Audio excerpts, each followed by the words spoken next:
Hola, continuamos con el estudio de los múltiplos y de los divisores. En este caso vamos a estudiar los criterios de divisibilidad, que son reglas, son estrategias, son métodos que nos ayudan a determinar si un número es divisible entre otros sin necesidad de efectuar una división, es decir, hacerlo por simple inspección.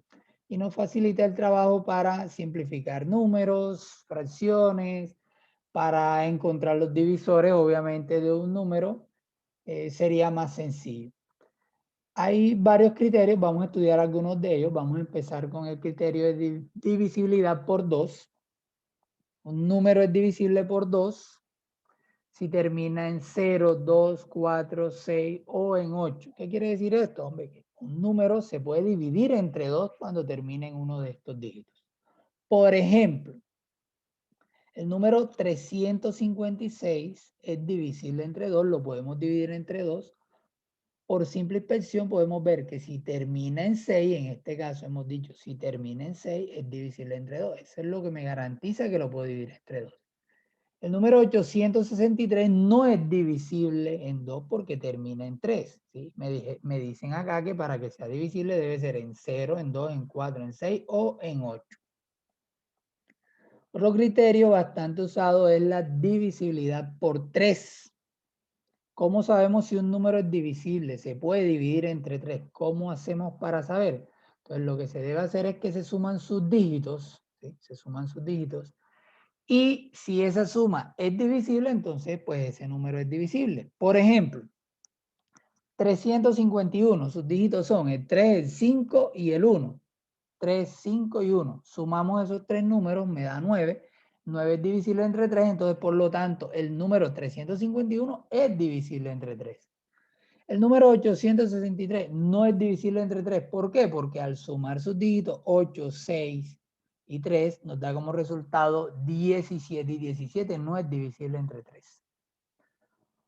Otro criterio muy usado, divisibilidad por 5. ¿Cómo sabemos si un número es divisible entre 5? Cuando termina en 0 o termina en 5. Por ejemplo, el número 435 es divisible entre 5 porque termina en 5. El número 553 no es divisible entre 5 porque termina en 3. Obviamente no termina ni en 0 ni en 5. Los criterios se pueden usar de forma simultánea a un mismo número. Por ejemplo, si a mí me piden verificar si 285 es divisible entre 2, entre 3 o entre 5, entonces vamos a estudiar cada uno de los criterios. Por ejemplo, 285, yo digo, no es divisible entre 2. ¿Por qué? Porque termina en 5. Recordemos que para que sea divisible entre 2, debe terminar en 0, 2, 4, 6 o en 8. Entonces no es divisible entre 2.